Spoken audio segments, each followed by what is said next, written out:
Yes, nice to meet you. Yeah. Off the record, of course. Foundational question for me is like, how corrupt is the DNC if so many people knew, or few people knew about Biden, well, the president of the United States? I mean, I think the fact of the matter is the DNC is always going to be like a campaign arm of the president, ultimately. The bigger issue was like the inner circle that was around Biden. That's it. And I can't stress to you enough. Like Joe Biden's chief of staff, like had an enormous amount of power. Joe Biden? Joe Biden's chief of staff. That was like an open secret at that point. Like, I would avoid him. Like, he was scary. What was his name? Anthony Trump. I've never seen him. Exactly. What do you mean? He's like a shadowy, like, Wizard of Oz type figure. That's what made him so, like, I knew how he looked, but I'm like, the general public wouldn't know how this man looked. But he wielded an enormous amount of power, and I can't stress to you how much power he had in the White House.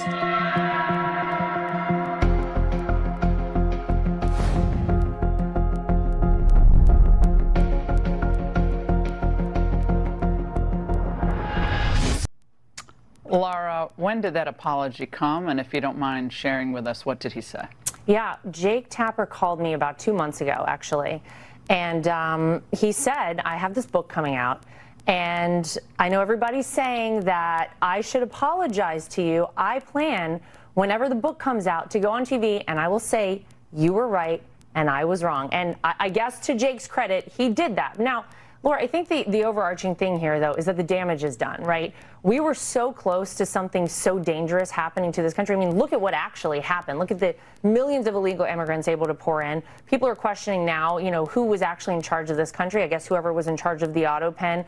We really have to think about what would have happened if Joe Biden would have been elected. These people would have swept his condition under the rug even more. And Jake Tapper saying that this is like a Watergate level type of situation. Now that he played a role in it, it feels a little bit too late to me. I do appreciate that he did keep his word, though, and come out and say that I was right. Did he actually call you, or was the on-air dramatic apology, was that it? No, he called me and said that he was going to do this. So then. Okay, but he didn't actually apologize to you in a subsequent phone call. He said he was going. It's like so convoluted. Yeah, he said it's kind of like that. odd. And then, yeah, as people were kind of ribbing him more, he said, I told you whenever the book comes out, I guess it was May 20th, yeah, I would come out and say it. So, but Biden investigation's off to a strong start. Jake's defense? Being stupid isn't a crime. I think that we need to be skeptical of everything that we are told by people in power. And I mean, that obviously should be the mantra of being a journalist to begin with. If your mother tells you she loves you, get a second source. Right. But we just need to remember that. Like, politicians lie. White Houses lie. Power is an aphrodisiac. And we just need to all remember that and not take at face value anything that we're told. Jake's been in the business for 3 decades, and now he notices politicians lie. He knew the whole time politicians lie. He just went along with hiding Biden's. This is Alex Thompson this weekend on Fox News. In the book, you quote a longtime Biden aide basically admitting he shouldn't be running again. They said to you on page 85, he just had to win, and then he could disappear for 4 years. He'd only have to show proof of life every once in a while. His aides could pick up the slack. Who would have been running the White House in a second Biden term? Well, this person went on to say that when you're voting for a president, you're voting for the aides around him. But these aides were not even Senate-confirmed aides. These are White House aides. These were unelected people. And one of the things that really, I think, comes out in our reporting here is that if you believe, and I think a lot of these people do sincerely believe, that Donald Trump was and is an existential threat to democracy, you can rationalize anything, including sometimes doing undemocratic things, which I think is what this person is talking about. Harris, so the point was made that these are not Senate-confirmed aides. Listen to these 2 sentences, allegedly from a cabinet secretary to Alex Thompson. I've never seen a situation like this before with so few people having so much power. They would make huge economic decisions without calling Treasury Secretary Yellen. These aides seem to be the ones making the calls. That's not the way democracy works. For us. And when it comes to the issues of arresting anyone for any slogan, that is a sovereign issue. It's not a matter where we need to be instructed by anyone that go and arrest this one. We are a very proud sovereign country. that has its own laws, that has its own processes, and we take into account what the Constitutional Court also decided when it said that, that slogan, kill the boer, kill the farmer, is a liberation chant and slogan. And it's not meant to be a message that elicits or calls upon anyone to go and be killed. And that is what our court decided. I say, I want to speak to my lawyer. I say over and over again, I want to speak to my lawyer. Don't talk to the FBI. Just don't, even if you're innocent.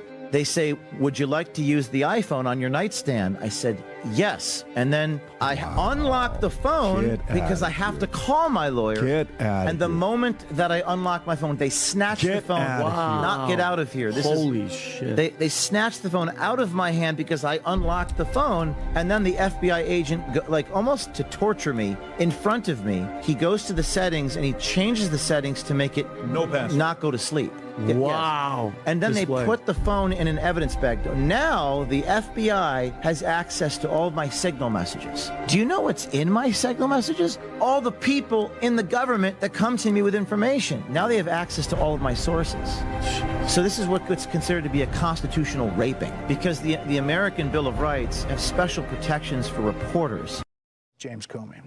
If he wants to come after me, no problem. I've been living rent-free in that guy's head for years, and that's just a bonus. Do you know how many copycats we've had to investigate as a result of that beachside venture from the former director? Is that right? Do you know how many agents I've had to take offline from chasing down child sex predators, fentanyl traffickers, terrorists, because everywhere across this country, people are popping up on social media and think that a threat to the life of the President of the United States is a joke, and they can do it because he did it? That's what I'm having to deal with every single day. And that's what I'm having to pull my agents and analysts off, because he thought it was funny to go out there and make a political statement. The 86. So, I was disappointed to see the massive spending bill, frankly, which increases the budget deficit, not just decrease it, and undermines the work that the Doge team is doing. I actually thought that when this big, beautiful bill came along. I mean, everything he's done on Doge gets wiped out in the first year. I think a bill can be big or it can be beautiful, but I don't know if it can be both. My personal opinion. Donald Trump's approval rating is 53%, net plus 7 today. That's essentially where it was the first week of this term.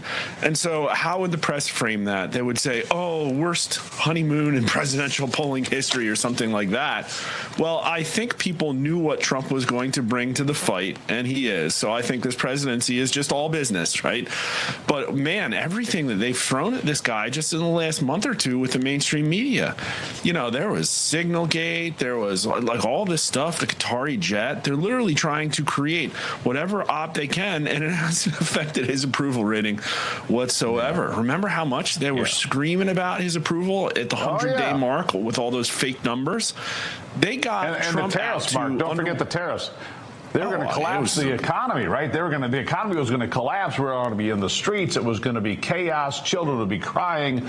Widows would be screaming. It would be horrible. None of those things happened. None of it. It's all fiction. Worst presidential polling at 100-day mark. The industry was able to lie him down to 7.5 points underwater. But let's not forget that in the industry, in the aggregate on Real Clear Politics, Biden spent almost all of his term underwater, at least 15 points. And so nobody was running headlines then. But this right direction number, I've talked about it a lot. Maybe people are getting bored about it. I don't know. But every time we set a new record, it's just so unprecedented, because in 20 years, we've never seen anything like this.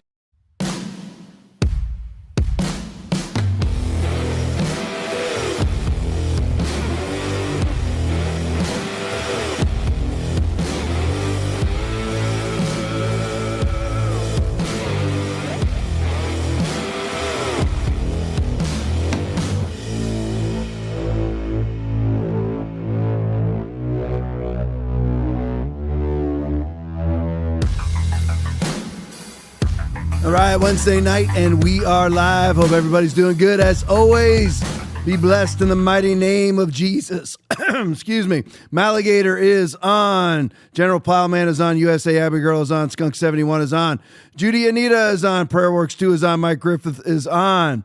Let's see. Jules 21 Hours is on. Robin Aroni is on. JD Will is on. Richard Perry 49 is on. Let's see. Mike Griffith is on. Snag Dog is on. John Phillips is on. Lady Boo is on.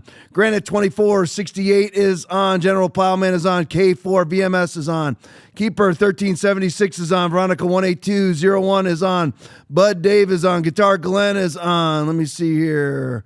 Hanslick Donovan is on. LEG is on. Debnu is on. Sheila K is on. Lisa Kinzer's on. Steffa Toms is on. Kathy 1604 is on. Behaven is on.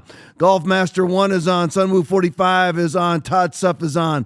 Biggie 92678 is on. Laura Jean Lynn is on. Gloyd Shaw is on. Let me see here. Scrolling down. Leon Fish Puppy is on. Milwaukee James is on. Satcom 99475 is on. Joe Heathen is on. Love you guys. Appreciate each and every one of you. I just have to say one thing off of the pregame with Jake Tapper. He continued to do his book tour. His book, allegedly, Original Sin is what it's called. Don't buy it. He's making his book tour, and allegedly it's on the New York Times bestsellers. Who knows who's buying the books? Hopefully nobody out there is buying them, because you just buying a book about everything we already know just from other sources, and now sources inside the White House about Biden's mental collapse. But what Jake Tapper is actually espousing is that there's no way for him to have known about Joe Biden's mental decline except for people inside the White House to tell him. That's the only way you could ever know. What he's saying is he's going around making all the stops right now, doing his tour to sell his book on all the different shows. And he's saying the reason why he never talked about Biden's mental decline was because he was told there wasn't one. How do you not just simply see it, which he did, which makes him a liar? Simple as that. I mean, really, Jake, you're going to go around and you're going to tell everybody the reason why you never talked about Biden's mental decline is because you were lied to. When all the rest of us could just simply see it. Like when he fell down over and over again, where he couldn't climb up the big boy stairs onto Air Force One, so they brought in the little boy stairs. How he couldn't finish the sentence when he would say things like, the greatness of America can be summed up in one word. And you can't see any mental decline. So you see all of those things. But because the White House told you that what you saw was not true, you believe them. I mean, how much of a simpleton does that make you? All right, let's go into all things Donald Trump. Let's go economics first. Donald Trump, Truth Social Post. I received a call from Ursula von der Leyen, President of the European Union, requesting an extension on the June 1st deadline on the 50% tariff, which with respect to trade in the European Union. Great reason why to leave this up. Great reason to talk about this is because he was accused in the White House today. Of course, Donald Trump does a press conference at least once a day, and really it's like all day is a press conference. No matter what he does, no matter where he's at, he takes questions. He's on the plane, he takes questions. There and back, they're about to land, he takes questions. I mean, numerous times you see him doing these press conferences. He has to tell the press corps, we're about to land, so that's, everyone needs to go take their seats. So he does them then. Every time he's signing something, he does a press conference. Randomly answers questions all the time. Whenever he has leaders coming, he has a giant gaggle around them, and they just can ask random questions, and people can say whatever they want, but everybody's in there. From all the left-leaning sites, all the right-leaning sites, everybody is still in there. Caitlin Collins is still in there. They can talk about him banning the AP because they refuse to say Gulf of America. It doesn't matter. They're all still represented in there. Every single Pravda media outlet is in there. The Goebbels media is in there. They're all there. The Mockingbird media is there. So he was asked today from one of the, I can't remember, I think it was NBC, but asked a question about tariffs. And the reporter was quoting the Wall Street Journal saying the only downside about Trump and tariffs is that he always chickens out on tariffs. It's a quote from the Wall Street Journal. Does Donald Trump ever chicken out on tariffs? No, this is what he does. Imagine framing it as Donald Trump chickens out on tariffs. Let's just use China as an example because that's what the Wall Street Journal is doing, that Donald Trump chickened out on tariffs. So what was happening before? What was happening is that we were receiving a 30 to 50% tariff on all of our goods. And by the way, those are the goods they allow in. Then you have basically the 1,000% tariffs on all the goods that are not allowed in. Are you Chevrolet allowed to sell their cars in China? No. Ford? No. They're not allowed to sell their cars there. I mean, Tesla builds their factories there, but I don't think they sell Teslas there because China has its own version of electric cars. They have fields of these electric cars because they don't work. But they allow them to build Teslas there, but not sell Teslas there. I don't know that for a fact, but it certainly seems to be that way. But Ford and Chevy for sure. So you have the tariffs that the Chinese put on our goods that are allowed into the country. And then you have all of the goods that are not allowed in the country. That's basically like 1,000% tariff. I'm just making that up. I'm just saying they don't allow our goods in the country. And by the way, that's in numerous countries all around the world. So Donald Trump does what? He says, you know what, China, we're going to put 145% tariff on all of your goods coming into the United States. So then China calls for a summit, just like Ursula von der Leyen is now doing. And then China comes in and says, okay, you know what? We're going to drop all of the tariffs down to 10%. And Donald Trump goes, okay, you know what? We'll drop ours from 145 to 30. So it goes from a complete reversal of now all of our goods going to China are tariffed at 10%. And all of Chinese goods coming in the United States are tariffed at 3 times that amount. So he's completely reversed the ethos. And he says because before we were being tariffed at 3 to 4 times the amount that we are tariffing China. And Donald Trump completely reversed it, completely reversed the entire situation. And he's accused of chickening out. So he puts 100% or 50, I think it's 50%. Yeah, 50% tariffs on the European Union. And then they're coming to the table. So if Donald Trump lowers it to 49, according to the mainstream media, he chickened out on tariffs. Now, what about what about Hussein Obama and Joe Biden, all the Democratic Party presidents over the last several decades who never instituted any tariffs? Isn't that a grand chicken out when you never even tried to get in the tariff game? And by the way, every time Donald Trump does, we end up with less tariffs going into those countries and more of our tariffs being put on them coming into our country. So here, 50% tariff with respect to the trade in European Union. I agree to the extension, which goes to July 9th, 2025. As soon as Donald Trump put those 50% tariffs on them, Ursula was making a phone call. Keir Starmer immediately went out, and they started talking about their speech banning. Tommy Robinson's been released from prison. That's weird, isn't it? 7 months in solitary. Listen, I'm going to tell you something. I don't usually pimp the post game this early in the show, but you got to stick around for the last video of the post game. You have to stick around for it. It made me cry. You've got to see it. It's Tommy Robinson's release. It's set to music. Oh my gosh, so good. Make sure. Oh my gosh, so good. Stick around. Oh my gosh, stick around for it. It's so good. But anyway, so stick around for that. So anyway, Tommy Robinson's release. Keir Starmer goes out and makes a public statement that we are going to have to stop banning speech because Trump's not going to trade with us. So that he chickened out on tariffs. Imagine putting that out as your narrative. It was a privilege to do so. The commission president said that talks will begin rapidly. Yeah, no wonder. You know what? Here it is. So if he lowers it to 48%, the narrative for the mainstream media is going to be that Trump chickened out on tariffs. When what will happen is basically the same thing when it comes to China. Because as Donald Trump also said in that press conference today, we are the hottest country in the world. Matter of fact, we're the only country with heat on us. Everybody wants to trade here. I got the official number. Guess how much foreign and domestic investment Donald Trump has secured in the first 128 days of his presidency? Get this, Aaron. Get this, Will. $14 trillion in foreign and domestic investment in the United States of America. What, Aaron, can you add it up again? Can you find Joe Biden's? Let me see. No. Okay, there aren't any. There's any. Okay, there you go. So there it is. $14 trillion. $14 trillion. They want to talk about him chickening out.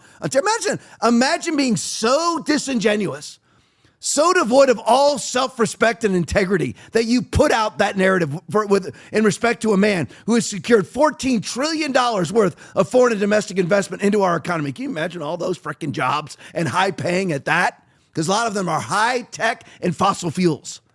Watch out. All right, let's go to the next one.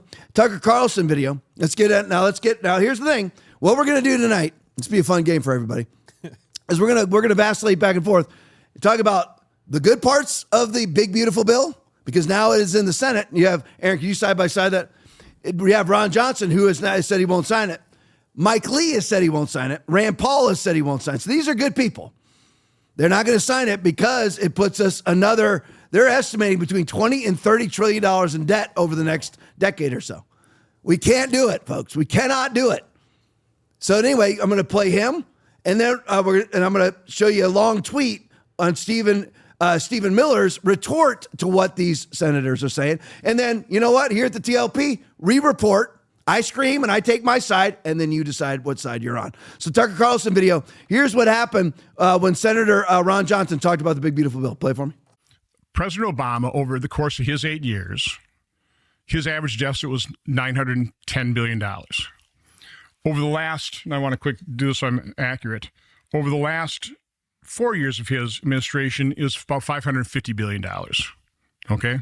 So $500 billion deficit over his last 4 years. President Trump came into office. In his first 3 years, the average deficit was about $800 billion. So he bumped up Obama's 4-year average from 550 to 800. Then COVID hit, and we had a deficit of $3.1 trillion just that 1 year. Now, what we should have done in 2021, when Biden came into office, is we should have returned to a reasonable pre-pandemic level. The pandemic was over. We didn't have to keep, we had unemployment spike up to, I think, 25 million people. Normal unemployment somewhere between 5 and 6. But within a few months, it was around 11 and then returned to pretty much normal early in 2021. We didn't have to keep stimulating the economy. But Biden did. Biden averaged $1.9 trillion per year in deficit. So Obama, when he left, his last 4 years, 550. Trump, before the pandemic, a little more than 800 billion per year. Biden, in his 4 years, went up to 1.9 trillion. And now CBO is projecting, and again, a rosy scenario, that we'll be averaging $2.2 trillion over the next 10 years. So we'll take our debt from $37 trillion up to $59 trillion. And if we extend the current tax law, take away $4 trillion in revenue, roughly, that add another $4 trillion. The spending cuts they're talking about, they're paltry. 1.5 trillion. Some of those are fake. Some of those are extended way out. They're offset by 10 years. 10 years. Yeah, I mean, we'll spend the money up front for the border, for defense.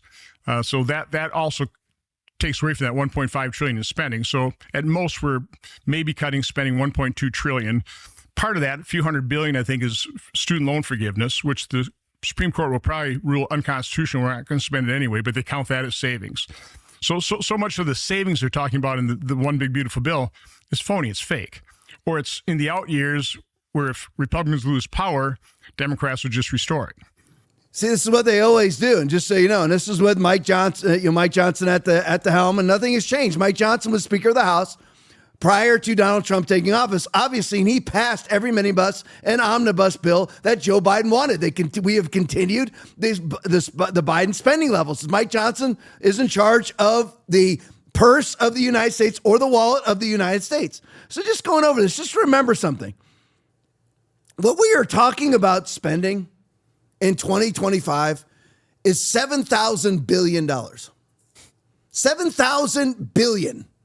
That's 7 trillion. $7,000 billion. And I just want to ask you all again, our pre-COVID spending, I have it right here. 2019 pre-COVID spending is $4.4 trillion. It is now 7 trillion. Can I ask everybody a question out there? A couple thousand people watching right now, not counting who's watching on a Christian television network. What have you received from that? What benefit have you received? Are your roads better? I mean, is anything better at all? So where is all of this money going? It's going to Democratic Party NGOs that are fully staffed by Democrats, hiring other Democrats, hiring other Democratic consultants and attorneys, and donating to Democratic Party campaigns. That's all that we're doing. We're renting buildings for $60 million a month that are empty all over D.C. and all over the United States of America. I can't remember what it was, Aaron might remember, of how many buildings are owned by the federal government around the United States of America. I can't remember what, I think it was 300,000, something like that. It's unbelievable. It's umpteen thousands. So why is it that we are spending at post-COVID levels when there is no COVID? Because what was the big jump? The big jump was this. So in 2019, the government spending was $4.4 trillion.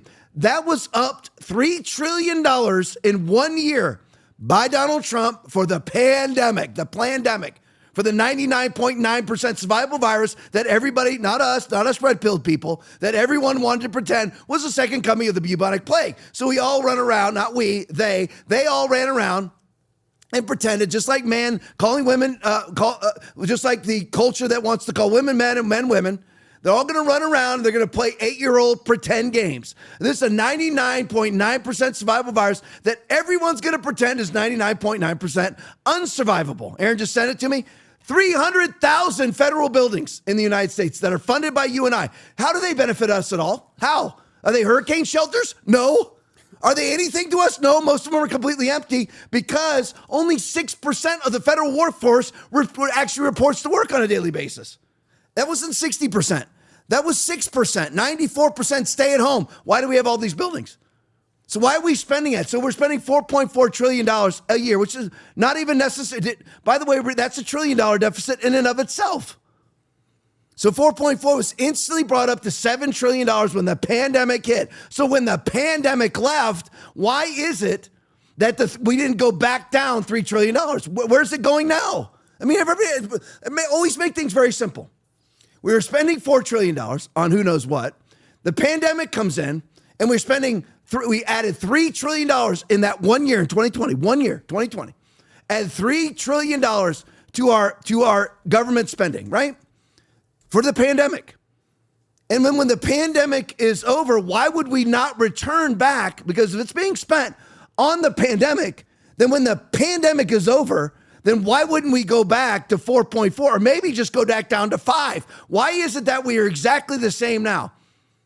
Now we're spending $7 trillion a year, and we're bringing in $5 trillion a year in tax revenue, going $2 trillion per year into debt. And if we pass the big, beautiful bill, because it's a front-loaded bill where they spend all the money now, but don't worry, Aaron, don't worry, Will, don't worry, everybody that's watching, they're going to do all the savings a decade from now. Oh. Just like all the illegal immigrants could report for their notice to appears 7 years from now. This is typical, absolutely typical Potomac politics. And it's done by Republicans. It's done by Republicans right now, including Donald Trump. He's endorsed this big, beautiful bill. We got to be honest about Trump. He's the greatest president in my lifetime. Could be if he deals with this. If he doesn't deal with this, he won't be the greatest president of all time. Notice that 9 now that's up there? Anybody notice that 9 now? 36 trillion, 908 billion. Anybody notice that 9 is there now? That 9 wasn't there when Trump took office. Why is it still going up? Because we're passing these things. We already passed basically a spending package, a CR, earlier this year that continued the Biden spending levels. Why? Why are we doing that? The Biden spending levels are the post-COVID spending levels, are the COVID spending levels. Went from 4 trillion pre-COVID when here comes the pandemic, all the awful pandemic where there's no bodies and nobody died, no excess deaths, not one excess death in 2020. Read the statistical data. The excess deaths started in February of 2021 at the vaccine rollout. None before that. The most virulent variant caused no excess deaths at all. The excess deaths began in February of 2021, of course, with the clot shot, with the myocarditis shot, with the stroke shot. So anyway, with the cancer shot, with the SV40 shot. So anyway, so that's where we're at. And eventually we are on a track in a very short period of time to be at $57 trillion in debt. That's a fact, by the way, it's a fact. And the spending went like this. Obama would go $500 billion. He started in his first half of his administration. He was about $800 billion per year in deficit. He lowered it, deficit spending, to $500 billion in his last 4 years. So his overall average was somewhere between $600 and $700 billion in deficit spending every year. Donald Trump's average, because of COVID, was $800 billion. Well, no, correction. Prior to COVID, he was at $800 billion. He was worse than Obama. Because everybody, and Donald Trump gets caught into this too, everybody is always saying, well, we have to do it now so that we can get to this outcome, and then we'll do it. Sounds like the Christian who says, I'll tithe once I get money. Right. Mm-hmm. It says it never works that way. You have to do it now. And the more I read this bill, the more I know about this bill, the more I know what this bill promises and what it doesn't promise, the more I'm against it. Absolutely against it. So that's where we are right now. So we're wondering why it is. And Aaron and I miss Elon. I'm gonna have to write like a song. Well, Aaron will have to write it. Aaron will have to write it and sing it. But anyway, I miss Elon. I miss him. Go to the next one for me. Adam Hughes tweet. So here it is. I mean, Elon's kind of like gone, you know. Adam Hughes breaking. We all share his disappointment. Leading report: Elon Musk reportedly disappointed in congressional Republicans not implementing Doge cuts. They've already re-spent all of $160 billion that he saved in Doge. It's already spent in the new big beautiful bill. And the real Republicans in the Senate are making the correct stand. And I see Republicans, and good ones at that, I mean really staunch, good Republican accounts on Twitter attacking them. Primary Ron Johnson, primary Mike Lee. Are you out of your freaking minds? They're right. Sometimes Trump isn't right. I love him. I voted for him 3 times. If he runs again in 2028, I'm voting for him again. He's the best president of my lifetime. Remember, my lifetime, I'm 56, includes Ronald Reagan. He's better than Reagan. But if he doesn't take care of that deficit, he won't be the greatest president of all time. If he gets the deficit even going downward, which, by the way, good news here. If he even gets the deficit going, or the debt and deficits going downward, he will be the greatest president of all time, but it's got to be significant. But by the way, I wanted to tell you, in the last quarter, for the first time in really modern history, there was a lessening in government spending. Finally, there was a decrease in government spending. There actually was a decrease. Now, he'll get attacked because it shows up in the GDP, gross domestic product, as the GDP has gone down. Why has the GDP gone down in the last quarter when we have decreased government spending? Because the gross domestic product, they actually consider the government, whenever there's a government job, like we hire Will as a counselor to the U.S. consulate. He's a counselor. So that's actually considered a product.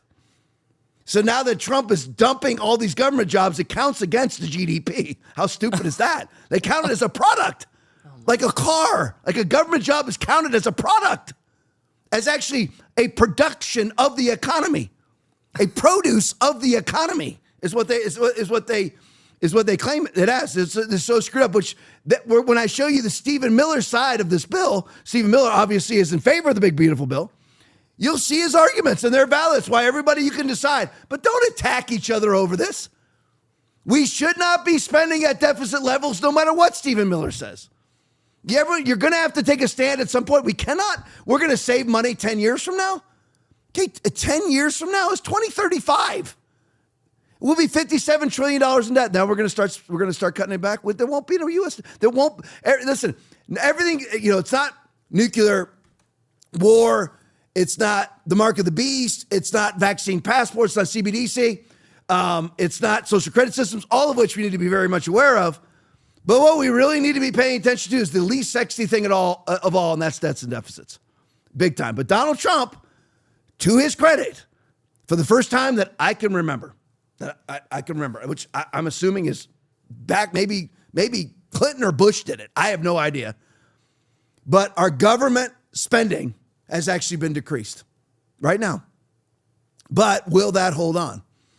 Not if we pass the big beautiful bill. It will not hold on. But Donald Trump, to his credit, listen, he's done it, and he's added $14 trillion to our economy. Let's go to the next one. All right, so here's Peter St. Onge on the big, beautiful bill. Here come the $3 trillion deficits. Play for me. Here come the $3 trillion deficits. Last week, stocks fell the most in a month on news the big, beautiful budget passed the House. A bill that will, thanks to rhinos in Congress, add a big, beautiful $5 trillion to the national debt. With Republicans like this, who needs Democrats? The first market to hit was bonds, which always get nervous when governments can't pay their bills. The 20-year bond broke the psychologically important level of 5%, a level last seen in April of 2007, as in right before the financial crisis. Last week I mentioned the collapse in Japanese bonds as their government admits they can never again afford tax cuts. America is now one big beautiful step behind. Spending will never drop again, no matter which party is in charge. So the background here is federal spending jumped during COVID at rates we normally see in world wars, going from $4.9 trillion in 2019 to nearly $7 trillion in 2021. That quadrupled deficits from under $1 trillion in 2019 to almost $4 trillion in 21. The COVID orgy, of course, was bipartisan, but the cage fight was always what happens after the crisis. As in, does the deficit return to earth, or is that power grab permanent, with a permanent deficit big enough to gobble up the entire republic? Now, with Biden in power, there was still hope. Maybe, just maybe, if we hire Republicans, they'll actually cut the federal government like they've been promising for like a century. Alas, it was not to be. Even before the big, beautiful budget, we were looking at deficits of $22 trillion over the next 10 years. The House just slapped another $5 trillion on that, probably $6 when the gimmicks come clean, which brings us to nearly $30 trillion of deficit in the next 10 years alone. It's almost $3 trillion per year, and it would nearly double the national debt. Of course, that's if we're lucky. Debt interest alone is on track for $1.8 trillion a year. And of course, if we hit recession, all bets are off. The deficit will be 4 to 5 per year.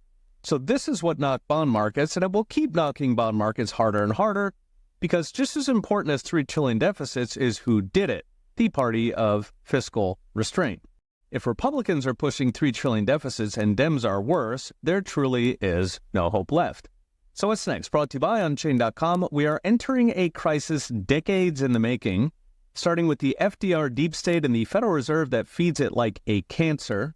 We're now in a horse race between Fed and Treasury printing money to kick the can at the cost of inflation and a crashing dollar, versus bond markets where the so-called bond vigilantes stand ready to deliver righteous justice and double-digit bond yields on a Congress that cannot control itself. We already saw a warning shot last Wednesday with the ugliest bond auction this year, sparking that stock crash. History tells us paper money always ends the same, with runaway inflation and crushing government. The question is, can prudent leaders delay the inevitable, buying us a couple more decades like the 1950s or the 1990s, or do they push us headlong off the cliff? A new episode of the pod. There you go. All right, so there you go. So the party of fiscal restraint, I love what Peter St. Onge said with that. So if you have the party of fiscal restraint spends at the exact same level of the party that is not about fiscal restraint, what's the point of electing Republicans? Fiscally speaking. I mean, really, you have to ask yourself that. And here's the little thing. I'm trying to, motorcycle put in here, stop the free piggy bank. Exactly right. I'm talking about motorcycle in the chat. Stop the free piggy bank. There was an argument going on. It's not really an argument, but it's about spending money because this year we're supposed to send Harvard $2 billion for a school, for a college that has $52 billion endowment. Probably primarily made up of the money that you and I send them. But anyway, so we're supposed to send $2 billion. Trump has cut it off because of their anti-Semitic stances. 27% of their student population is from foreign countries. They're hyper liberal. They don't allow free speech, blah, blah, blah. So Trump's like, good, axing that money, as he should. Now, here's the downside. Trump goes, I would rather send it to trade schools. How about we don't send it anywhere? How about we don't send money we don't have anywhere? How's that sound? How's that sound, Aaron? How about we don't send money to schools? How about, I thought this was supposed to be a capitalistic constitutional republic. How about everybody compete? How's that instead of the government sending them money? Why does everybody expect the government? I mean, I see Republicans talking this way. Just like I saw Republicans talking about we can open safely, about COVID-19. There's nothing to open safely from. Stop speaking their language. Stop touting their narrative. Stop kowtowing and capitulating to their narrative. How about we just don't send anybody any money that we don't have? And even if we do have it, let's still not send it. How's that sound? Because you know what? This is supposed to be a constitutional republic that operates under the capitalistic umbrella. Why? I mean, explain to me why it is that we're socialists then. Why are we sending anybody any money? Why are we sending farmers money? Why? We actually pay farmers to not produce crops. Why? Why is the government involved in any of these things? It's like this, the reason why healthcare costs are so high is because the government is involved in the insurance process. It's the same reason why groceries go up. It's because of hyperinflation, because of the government printing money. 44% of our current currency was printed under the Biden administration.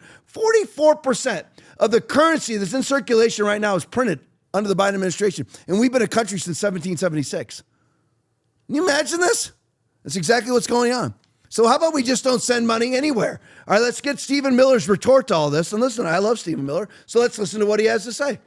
I've seen a few claims making the rounds on the big, beautiful bill that require correction. The first is that it doesn't codify the Doge cuts. A reconciliation bill, which is a budget bill that passes with 50 votes, is limited by Senate rules to mandatory spending only, e.g. Medicaid and food stamps. The Senate rules prevent it from cutting discretionary spending. The Department of Education or federal grants. The DOGE cuts are overwhelmingly discretionary, not mandatory. The bill saves more than $1.6 trillion in mandatory spending, including the largest ever welfare reform, a remarkable achievement. I've also seen claims the bill increases the deficit. This lie is based on a CBO accounting gimmick. Income tax rates from the 2017 tax cut are set to expire in September. They were always planned to be permanent. CBO says maintaining a current rates adds to the deficit. But by definition, leaving these income tax rates unchanged cannot add 1 penny to the deficit. The bill's spending cuts reduce the deficit against the current law baseline, which is the only current baseline to use. Go to the next one for me.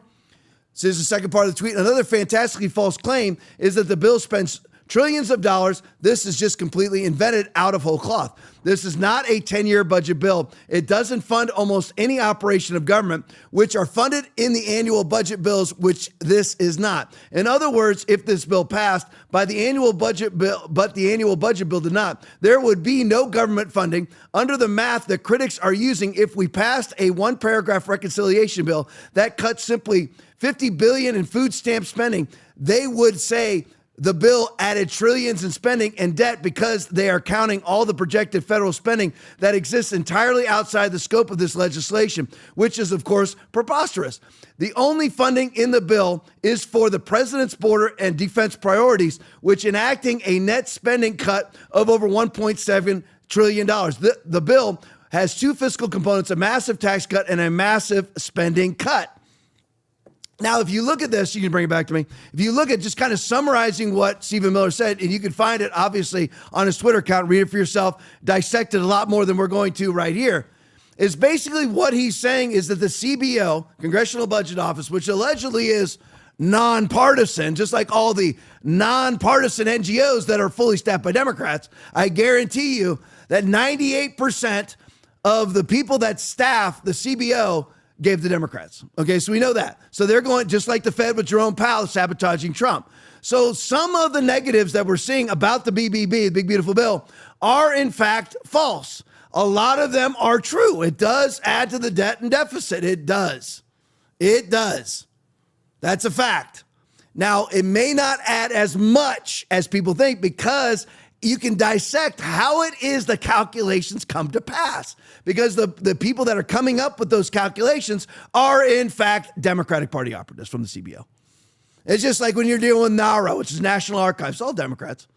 Any of those institutions, these establishment DC institutions, are fully staffed by Democrats. And that's, of course, on purpose. So it all depends on who's doing the math. But you have people like Ron Johnson, Rand Paul, Mike Lee that have dissected the bill, and it does add to the debts and deficits. But will it be offset by growth? Now, that's the other side that the CBO doesn't calculate. According to Stephen Miller, according to Donald Trump, according to the Trump administration, growth is going to at least compete with debts and deficits. So there'll be so much growth that it will negate to some extent, if not all, and maybe even overcome debts and deficits. That's what they're saying. And is Trump wrong on that? Well, he just added $14 trillion to the United States economy. There it is. That's how you sum it up. Do we know? Now, what we're going to do is that Aaron will never forget. Aaron's like an elephant, never forgets anything. So Aaron will remember and just like mark this date down, because we'll come back 2 years from now and we'll see if we had it or not. Aaron, do you have the debt clock? Yep. So let's put the debt clock up. So everybody screenshot that right now. There you go. 36,900 billion. So screenshot that. And if it adds to the debts and deficits, we will know by the end of 2026. Yep. That's it. Actually, we'll know by the end of this year too, because it depends on when the big beautiful bill is enacted. That's what we'll know. So, I mean, this is all that counts. Would everybody agree? This is what counts. Everybody can say what they want. I love Stephen Miller. I think he's an absolute warrior. Love Donald Trump. I love Peter St. Onge. I love Rand Paul. I love Mike Lee, and they're definitely on opposite sides of these things. And I love Ron Johnson more than anybody in the Senate. He's probably pretty much my favorite senator because he stood up in the midst of COVID, in the midst of the vaccines, and risked his job. like nobody else did. Outside of Rand Paul. Rand Paul did good with that too. But anyway, so this is it. Screenshot this right now. Everybody watching right now, screenshot this, and we will hold everybody accountable. I said that this bill will add to the debts and deficits. So if I'm wrong, I'll do what nobody else does. I'll come out and say I was wrong. And I'll say why I was wrong. But just remember, I also stipulated that Trump's argument is that his economic growth will overcome the debts and deficits, therefore negating the debts and deficits. So we will, and because his growth, there'll be so much tax revenue that the tax revenue will be $8 trillion coming in. That negates the $7 trillion budget. That makes sense, Aaron? Yeah. Okay. Yeah. There you go. So that's that on that. Let's go to the next thing. Where am I? I don't even know where I am. Proud of it. Here we go. Speaking of Stephen Miller, let's go to this one. Breaking, Trump Deputy Chief of Staff Stephen Miller has reportedly demanded, supposedly there was a very heated meeting between Stephen Miller, Kristi Noem from DHS, both of them on the same side, ranting and raving, we want 3,000 deportations per day. Aaron, times that by 365. Tell me what that is when you get a chance. Per day during a meeting at ICE headquarters last week. So they are demanding that. So let's look into this now. So let's go to the border. This is what the title of the show is. So let's go to the border. Lives a TikTok video. Just in, ICE and FBI have raided the, you can just side by side that one, Will or Aaron, just side by side it. Just letting you know, I'm going to show you the activity from ICE. They raided Nantucket. I love it. Once was a man from Nantucket.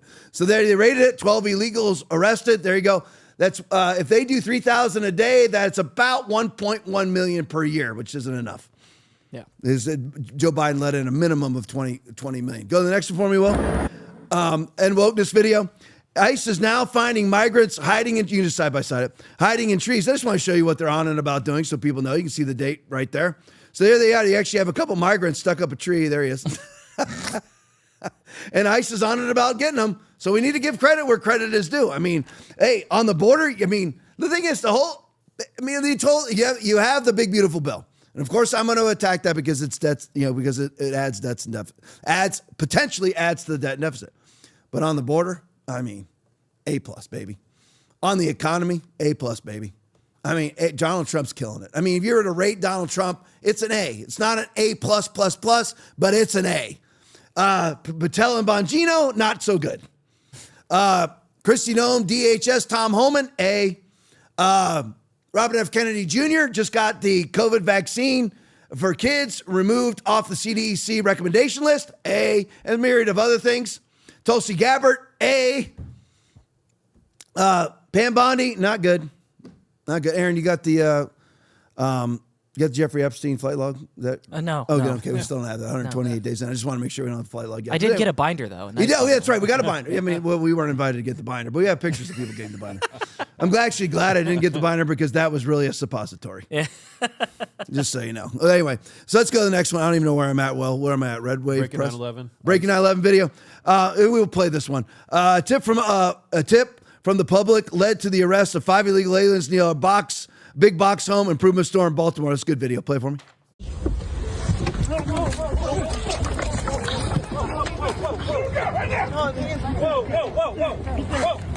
Down, take down. Down, get down. That's fine. Hands. So I just want to show you, these are all over, obviously all over the social media platforms, and there's a lot of accomplishments. Let's go back. Aaron, find me all the videos of ICE doing this during the Biden administration. There aren't any. What was the Biden administration ever? Were there ever any videos of any illegals being arrested ever? Not at all. We have lots of them being released. Go, Aaron. We have videos of them helping them across the border. Oh, yeah, we do have that. Yeah, we can play lots of videos of them being escorted across the border, flown across the border, driven across the border, and sex trafficked across the border, and fentanyl across the border, and child labor trafficking across the border. We have all of that. We've got that for sure. But anyway. This is a good one. Red Wave Press video. It's a tragic story. This is why we have to have what Trump is doing. How many people have been killed by illegals? Red Wave Press video. I'll let it speak for itself. Play it for me. Sandra, an 18-year-old girl who had just joined the Air Force, killed in a jet ski hit and run, and 2 illegal immigrants are now in custody. Fox News chief correspondent Jonathan Hunt is live in Los Angeles with the details of this tragedy. Jonathan?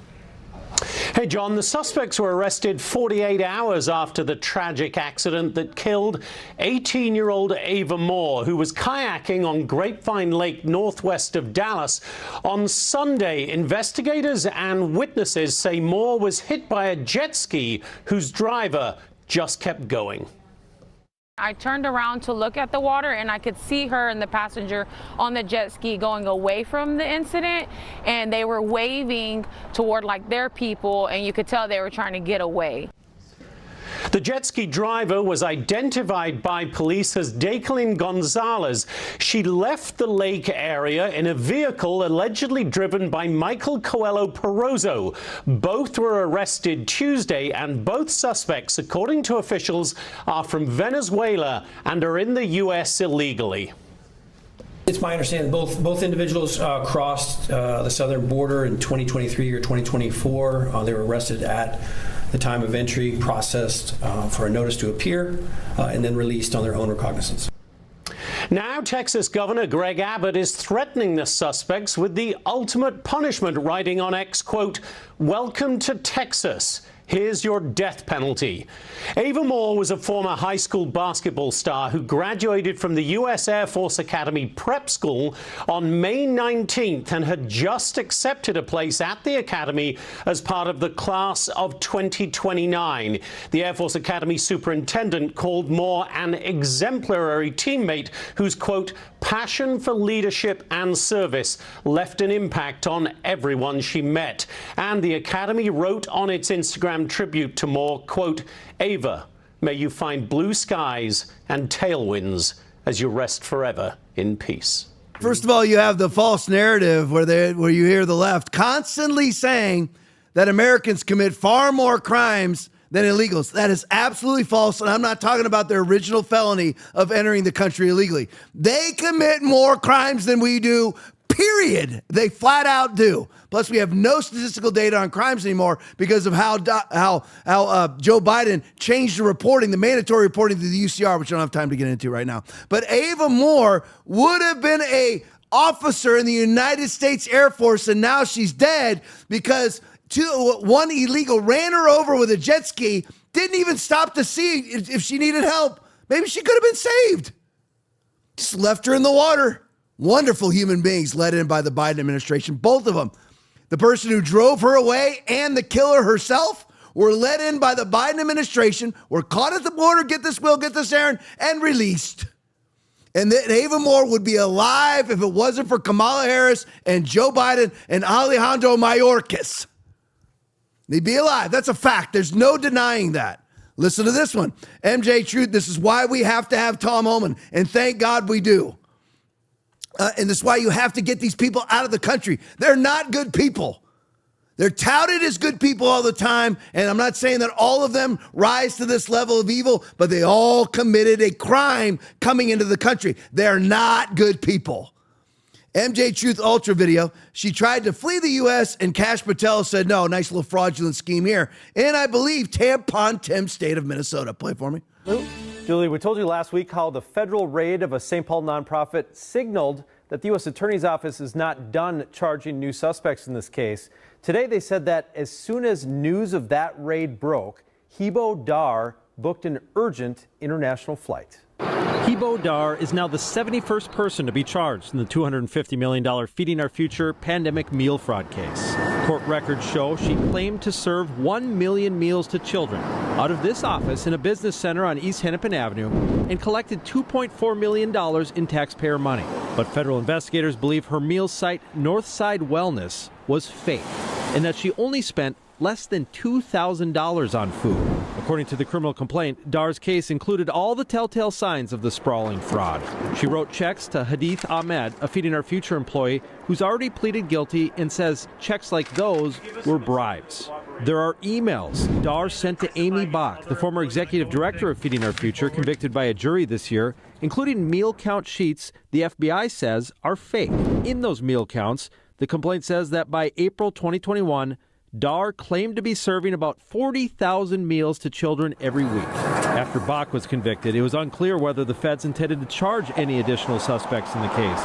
But late last week, the FBI raided a St. Paul nonprofit, New Vision Foundation, signaling they weren't finished. As news of that raid spread, prosecutors say Dar booked a flight to Dubai, set to leave 3 days later. The FBI arrested her at the airport before she could board. In court, the prosecutor said they informed Dar in April that she was one of the new targets of their investigation. They told the judge they believe she tried to escape, thinking charges are coming soon. Now in court, Dar's lawyer said that she was just traveling to visit her sick mother. But then she got caught in a lie, claiming that she hadn't traveled overseas since 2022. The prosecutors then pulled out her passport right in the courtroom and showed that she had been traveling regularly since then to several countries. She is now in the Sherburne County Jail. Julie? Every time you think this story can't take another twist, it does. All right, so there you go. Let's just break this down again. Hibo, whatever, Dar, a 50-year-old immigrant. I don't care anymore what the freaking names are. Breaking the 71st foreign suspect was arrested from Minnesota. This is 71 people from Tampon Tim's scheme that he allowed to just unfold right before his very eyes and did absolutely nothing about it. The 71st foreign suspect was arrested from Minnesota's $250 million fraud scheme from the Feeding Our Future fraud scheme by the FBI. Hibo Dar, a 50-year-old immigrant of Eden Prairie, Minnesota, was arrested by the FBI at Minnesota St. Paul International Airport. She attempted to flee the U.S. to Dubai. I just have to get the stats to you. This nonprofit was linked to $250 million pandemic money. I knew it was the pandemic thing. I wasn't for sure, but this is all Minnesota, I believe, was one of the worst, if not the worst state in the union under Tampon Tim. Remember, he just allowed Antifa and BLM to burn down cities. He didn't care at all. Didn't mind at all. Just told the police, stand down, let him burn down the cities. Remember his wife, when she opened up the window, she was like, I love the smell of burned up tires. She loved it. And that's who these people are. So this all under Tampon Tim, this happened. And by the way, he was notified. I don't know if it was about this specific fraud scheme, but he was notified about it, and he was concerned about the political implications of shutting it down or investigating it because it was Muslim people involved, like Hibu Dar. Dar was the executive director of Northside Wellness Center, a Minneapolis-based organization that received $1.8 million in fraudulent meal reimbursements. I love the actual numbers here. Federal authorities say out of the $1.8 million she received, she only spent about $2,000, just like a typical Democratic Party NGO, on doing that which the money's supposed to go to. Typical Democratic Party NGO, they give you $5 million to feed the kids. And what happens in that NGO? They actually pay themselves $4,995,000 to dispense $5,000 worth of food. That's what they always do. Every time. Same thing here. Say, why are they arresting Hibu Dar? Why are they arresting her and not Hillary Clinton and Bill Clinton? They had the exact same scheme. National Endowment for Democracy, same scheme. USAID, same scheme. Exactly the same scheme. Jewish Family Services at the border, same scheme. Catholic Family Services at the border, same scheme. That's what they all do. They receive $1 billion to help kids at the border. They pay themselves $995 million to themselves to dispense $5 million out of the $1 billion they were given. That's what they always do, every time. Look at this one. Lips a TikTok video. Breaking ISIS arrested an illegal alien who threatened to assassinate President Trump. Listen to this guy's track record. Play it for me. Illegal migrant now in custody after allegedly writing that he'll self-deport after shooting President Trump. In a letter that he sent to an ICE agent, the 54-year-old Mexican national has illegally entered the U.S. at least 9 times and has a lengthy rap sheet. Homeland Security Secretary Kristi Noem reacting in a statement saying, quote, thanks to our ICE officers, this illegal alien who threatened to assassinate President Trump is behind bars. All politicians and members of the media should take notice of these repeated attempts on President Trump's life and tone down their rhetoric. I will continue to take all measures necessary to ensure the protection of President Trump. All right, John? The glorious immigrant right there, let in by lax southern border policies And that guy was deported. I don't know how many times and how many crimes he committed once he was here, but let in by the Biden administration once again. Now, this next one is actually hysterical because this is an X Alerts video. Alert California makes it legal for illegals to oversee elections. Right now, this is happening. Right now, as American, you're picking an 80-20 issue. Really, it's not an 80-20 issue. It's a 95-5 issue. But anyway, Americans are vastly in favor of shutting down the southern border. And in the midst of that, Gavin Newsom's California is voting to allow illegals to oversee our elections. That's not, by the way, that's not hyperbole. It's absolutely true. But this is about that right here. But there's not much about the substance of the bill in this video. I put it on here because I want you to hear the Democrats accuse this Republican from their House floor. It's the House floor, from their House floor in the state of California. Play it for me. Assemblymember DeMaio, you were recognized. Mr. Speaker, I rise in strong opposition to AB 930. It does not modernize the way people vote. It adds the ability for non-citizens to serve as recount board members. I'm not sure why a non-citizen should have any business serving on a board overseeing a U.S. election. That's not how people vote in America. I don't know where you hang out, but it's not where people vote, how most people vote that I talk to on both sides of the aisle. Mr. DeMaio, just a moment. Mr. Berman, state your point of order, please. I'd ask my colleague from San Diego not to hurl insults at fellow assembly members on the assembly floor. Excuse me, Mr. DeMaio. Mr. Berman, your point is well taken. Mr. DeMaio, please use decorum. I think most Californians would wonder. Did anybody hear an insult? Congressman Berman, Congressman Cuckboy Berman, we want to admonish our colleague to not hurl insults at fellow assembly members, and then it's backed up by this person that's either the Speaker of the House or standing in for the Speaker? Yeah. This actually backed up, he actually affirms that statement? Where was the insult? Use some decorum. Did you? Yeah, use some, can you abide by the decorum rules of the House? Where was the insults? I mean, this is what typical Democrats like to admonish him not to hurl insults at fellow assembly members. Where? What insult was ever actually hurled at anyone? None. Not one. Not one. I mean, what was said? Nothing. I mean, it's truly amazing. I mean, what they will use to cover up their own ridiculous bills, because they know how ridiculous it is, that you're going to enable illegals to count ballots or oversee elections. So to cover that up, they have to falsely accuse Carl DeMaio of hurling insults. All right, change the subjects now. Overton video. New freed Israeli hostage says Hamas captors were terrified of Trump. Play it for me. Very scared of him. Yeah, they wanted... Who? Terrorists. We're afraid of Trump. Yeah, they wanted Kamala to be chosen, to be elected. You talked politics with them? Yeah. They wanted Kamala to be elected. When Trump became president, the way they treated us changed. For me, personally, this is what I think felt. because they anticipated that a deal would come soon. Yeah. And that's when they started giving you more food. Exactly. More food, treated me better, stopped cursing me, stopped spitting on me. Yeah, the CNN reporter tries to steer it away from Trump, saying, well, they knew that help was coming soon or whatever was she said. But no, the reason why is because they're absolutely terrified of Donald Trump. As soon as Trump won, and just for the record, all you Democrats, I know there's probably none watching, but you can make sure you forward this thing, Democrats that you know. Just for all the Democrats out there, for the record, the hostage said Hamas was rooting for Kamala, for the record, and they are terrified of Donald Trump. And the moment, I mean, how much more could you want out of a president?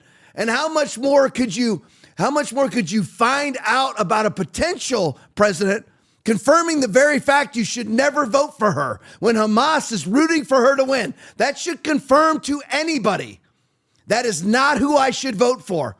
The people who behead people and rape women and children. You know what? I probably ought not to vote for the candidate that Hamas is rooting for. Democrats. But again, the guy simply says, at the moment they found out Trump won, my torture stopped. They fed me better. They treated me better instantly.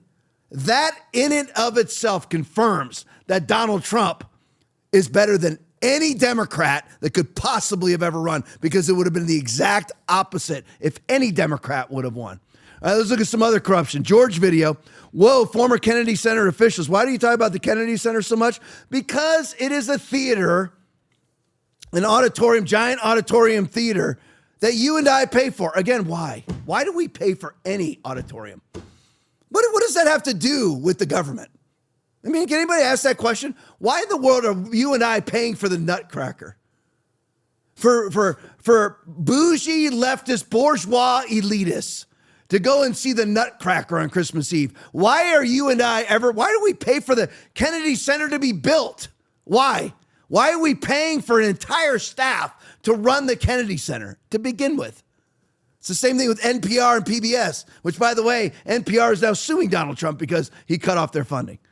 But anyway, so former Kennedy Center officials are in big trouble now because they're revealing corruption inside the running of the Kennedy Center. Play it for me.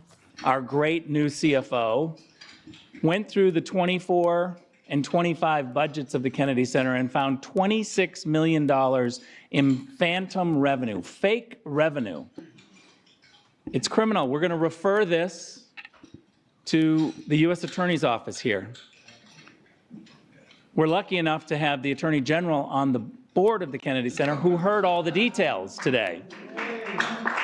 She heard the details. And this is unacceptable in America, to have a fake revenue of $26 million fraud on previous donors. So they're creating donations. But is that not a felony? Again, that's just like Act Blue. It's typical. The Democrats have been running the Kennedy Center for decades. Decades. You're like, no, Trump was president. Doesn't matter. When Trump was president, he didn't know any better. From 17 to 21, he didn't know any better. So he just left these Democrats running these things. Remember, you had all these different Democratic politicians that were still part of the NSC, National Security Council. You had all of that going on. So, because he just didn't know any better to get rid of all these people. He didn't realize they were going to be sabotaging him the entire time. But regardless of that, so this has been run by Democrats. The Kennedy Center has been run by Democrats for decades. They have $26 million in phantom donations. They use that to negotiate contracts. That's all felonious fraud. This is right out of Letitia James' book.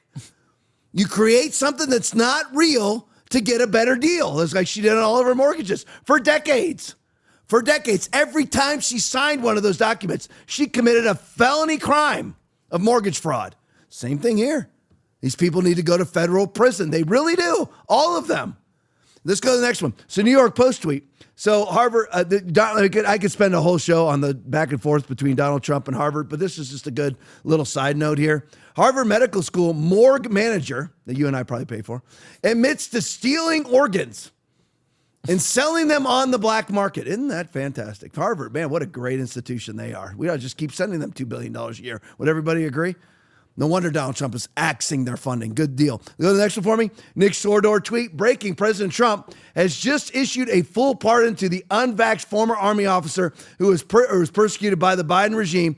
Lieutenant Mark Bashaw refused to follow COVID orders and was convicted. What he convicted of what? Convicted by a military judge for arriving to the office without wearing a mask. Convicted of what? That's a crime. Arriving to the office without a mask is a crime. I guess maybe they put it under insubordination. Truly amazing. Full pardon. A lot of these folks, I think a lot of them don't want to come back in the military, but they all need to be rehired with back pay or given all their back pay if they don't want to be rehired. All right, let's go to the next one. Just random stories right now. Peter, Sweden. It begins. 6 U.S. states are banning fake lab-grown Bill Gates meat. Florida, boom. And by the way, Florida today institutionalized gold and silver as currency. In in Florida. So gold can now be used as currency in Florida. Amazing. Florida, Alabama, Montana, Indiana, Nebraska, Mississippi reject the Klaus Schwab agenda. Obviously, they want to switch everybody over to lab-grown meat so that you are dependent on those labs. And access, again, the whole globalist, leftist, bourgeois, elitist narrative and agenda is to leverage you into a one-world commerce system, that's CBDC and social credit systems, with a singular access point to all commerce controlled by Schwab. I know he stepped down now from WEF, but people like Schwab, Beijing, DC, London, Davos, Glasgow, whatever. That's what it is. Leverage you into a one world. That's the narrative. That is the agenda. Leverage you into a one world commerce system with a singular access point to all commerce controlled by the globalist leftist. That's what they want you to do. So in other words, that's what climate change is all about. They want to get you into a 15-minute city where everything in life is connected to a grid that they can turn on and off. Finances, electrical, medical, everything. Controlled on a grid that they can turn on and off if you do not behave correctly. All of that infrastructure was built because of the vaccine passport. They put all of the CBDC social credit system infrastructure in place using the vaccine passport to do so. Is to build the vaccine passport infrastructure is the same as CBDC infrastructure. It is the same as social credit system infrastructure. You can't buy, sell, trade, or travel without it. That is the point of it all. Revelation chapter 13, 16, and 17. Revelation chapter 14, 9 through 16. Read those. That's what it's all about. That's what's going to happen at some point. And you and I would need to be the 2 Thessalonians chapter 2, 3 through 8, great restraining. You and I need to be the restraining. We don't capitulate. We don't cooperate. It is not Christ-like to capitulate and cooperate. It is Christ-like to obey his word. And this is a great thing. It'll be one more state after another. And then Illinois will institutionalize lab-grown meat. California, Oregon, and Washington will institute lab-grown meat. And then cut off all your farming so they control the food supply. That's what it's all about. All right, go to the next one for me. I have to just show you these things because it's fun. And Will loves them. This is all for Will. This is the Will section of the show, is the Dylan Mulvaney stuff. He loves it. And if I really wanted to torment Will, I do the military one where the guys, they do the snap pose. And the military man turns into a woman, and they use that man as a military recruiter for record low recruitment. That's what happened. All right, entertainment. Trans influencer Dylan Mulvaney nabs a women's ad campaign for Jean-Paul, Aaron, how do you pronounce the last one? Gaultier? Something like that? What do you think, Gaultier? Yeah, probably Gaultier. Gaultier. So there you go. So he nabs another women's ad campaign. Good. And no women will protest it because they're afraid of the societal implications of protesting it. So they lose their jobs and lose their livelihoods. And I just love it now because all the white actors aren't getting jobs anymore because all the commercials on TV, it's all a black man with a white woman, a white woman with a black man, white man with a black woman, Asian this, and they all have Asian kids and whatever it is. And everybody's losing their jobs and they won't say a word about it because of the societal implications of doing so. Because of the insults that they'll receive if they do so. What they'll be accused of, transphobic, racist, whatever it may be. I just love it. They're all good. They are sowing the seeds of their own economic demise. Go to the next one for me. Lives a TikTok tweet. Just in, the DOJ has launched a Title IX investigation into whatever that jurisdiction is after they allowed, which is in California, by the way, they allowed a male to invade the girls' track and field championships and steal victories from female athletes. Okay, can we all just agree that's noticeably a man? That's a man right there. You see his face. That's a man. Adam's apple. That's a man. He can contort and suck in whatever he wants to suck in and tape up whatever he wants to tape up and create a fake little groinal region. All he wants. That's a dude. All right. Now I've been waiting all show to get to this one video right here. This is a cat video. I'm going to let this video pretty much speak for itself. Here's the title. Justified. The homeowners should sue the parents, but the parents are suing the homeowners. You just got to see it. I want it to speak for itself. Play it for me.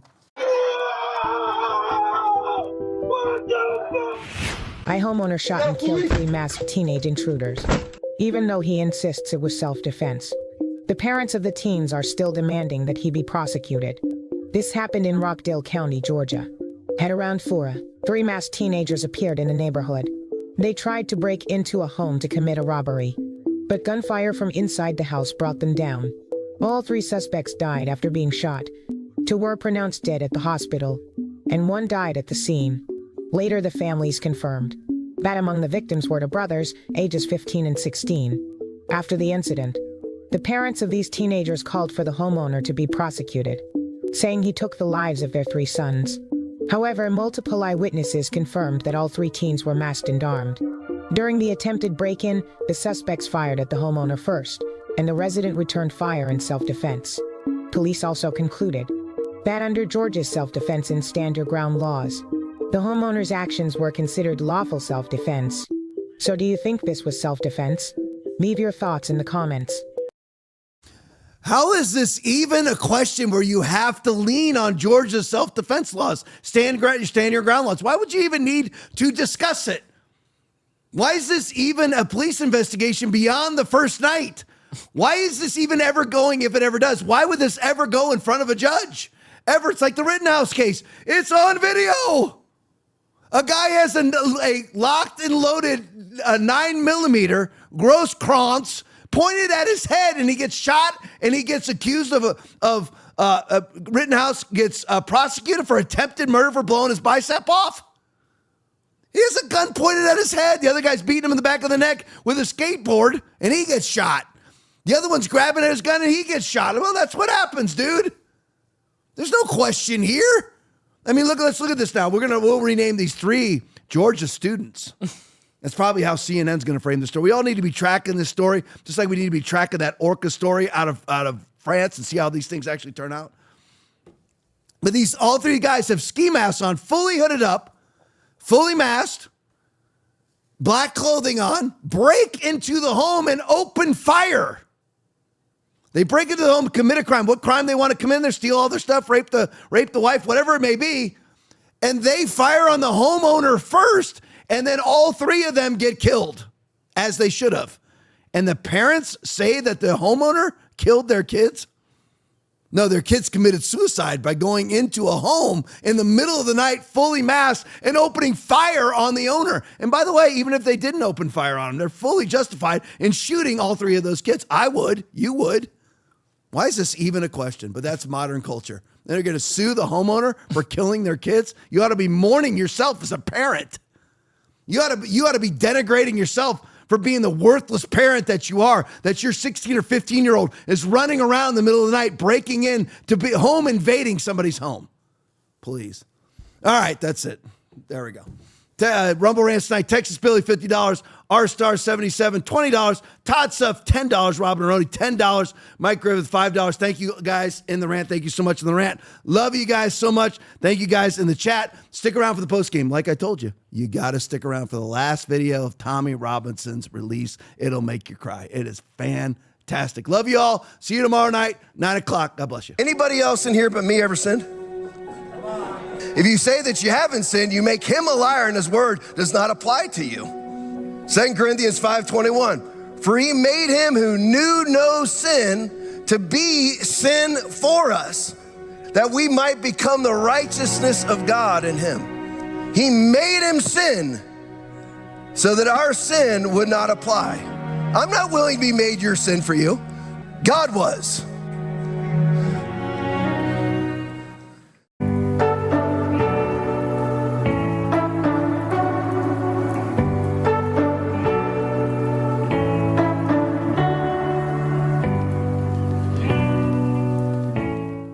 Thanks for watching the Tom Laipply podcast. We appreciate your support. As a special thank you, when you donate $25 or more, you will get a free TLP koozie.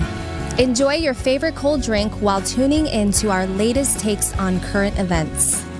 Your support keeps us going. Donate now to claim yours.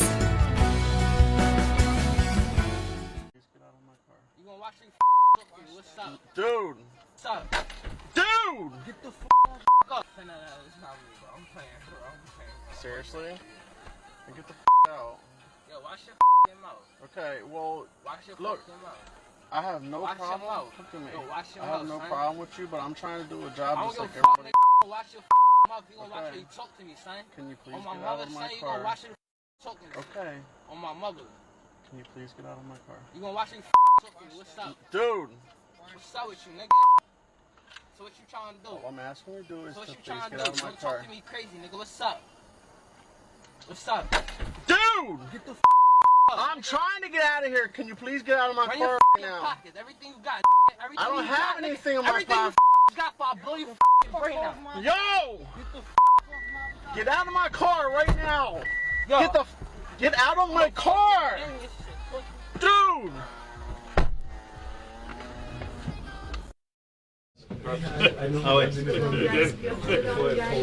It's a long walk. I'll be back in Poland. And through my bathroom, huh? Yeah. It's literally. We came through Germany. Yeah. And then we made it to France. German bedroom and we got through the border.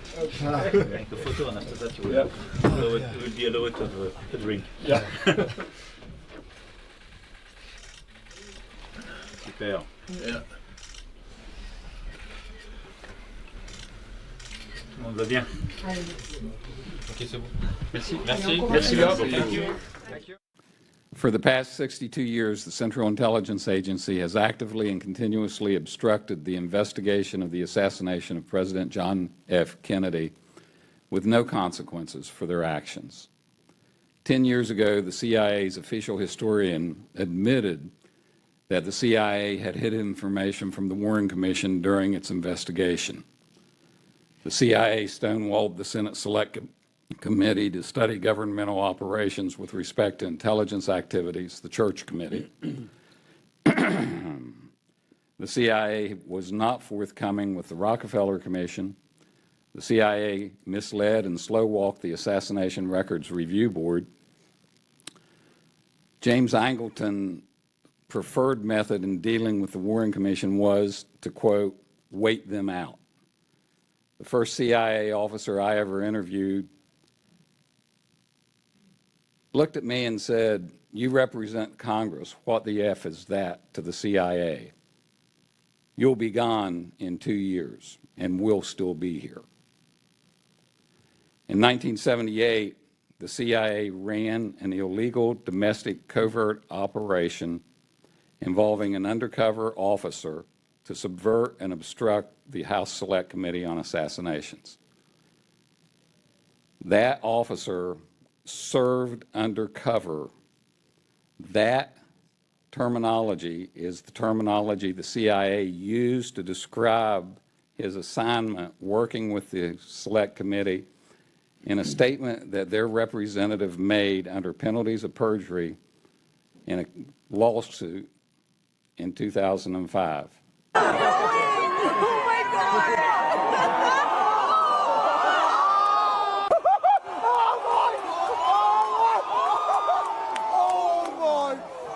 Oh my God!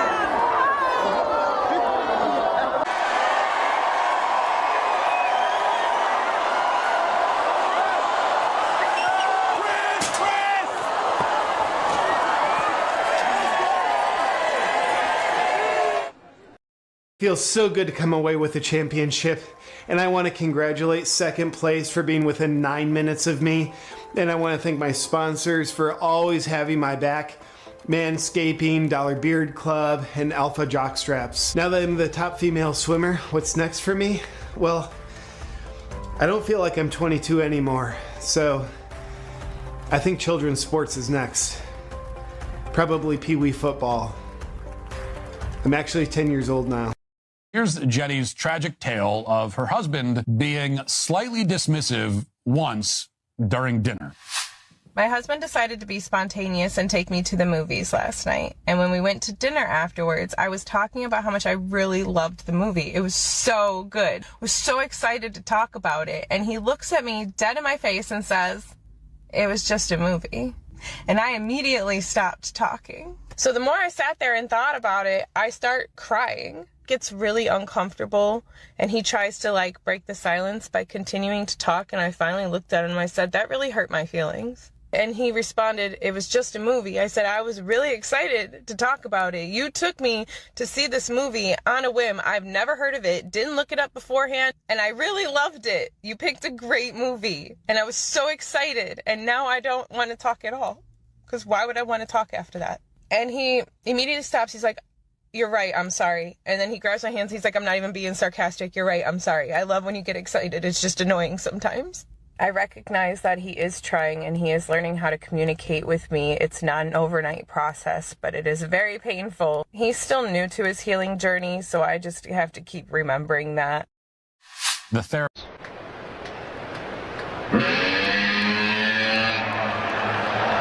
Well, the therapeutic industry has been a disaster. It's not a crisis. It's not. We don't have to sit around dissecting it. But he is trying and he is learning how to communicate with me. It's not an overnight process, but it is very painful. He's still new to his healing journey, so I just have to keep remembering that.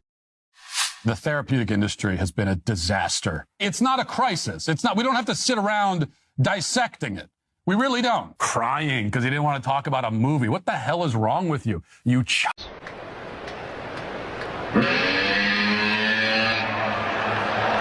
Well, the boys in the audio room. Yeah, that's on you. It happens. Think Gavin Newsom's going to run for president, Sheriff? Just like Kamala for governor, the horde. What would be your message? I mean, you must have clearly worked with Gavin Newsom's office multiple occasions in your position. And what would be your message to the rest of America if this guy, he's clearly planning on running for president? Of course, the people who have the, pause this right here. Pause this video. People who can stand in front of like everyone's homes being burned down and film propaganda videos, they're pathological, Sheriff. Yes. There's something wrong with them in the head. Okay, so if he has the capacity to do that, and then the next clip is him lying to a lady who lost everything, saying that he's on the phone with Joe Biden when he wasn't, and lying to her. If you're that pathological, then you're like an actual like Joker level villain, right? Like in Gotham. It's an interesting Gotham analogy that you use. So this guy's gonna run, right? It's like in Gavin Newsom's head, he's already president. What's your message to America on that? Don't let Gavin do to the United States what he did to California. Plain and simple. As a left-leaning hippie Texan, maybe it is in my nature to be somewhat rebellious, but I can't help but wonder, in spite of all of the criticism Bobby Kennedy Jr. received for encouraging us to be somewhat skeptical about these rushed COVID vaccines, what if he was right?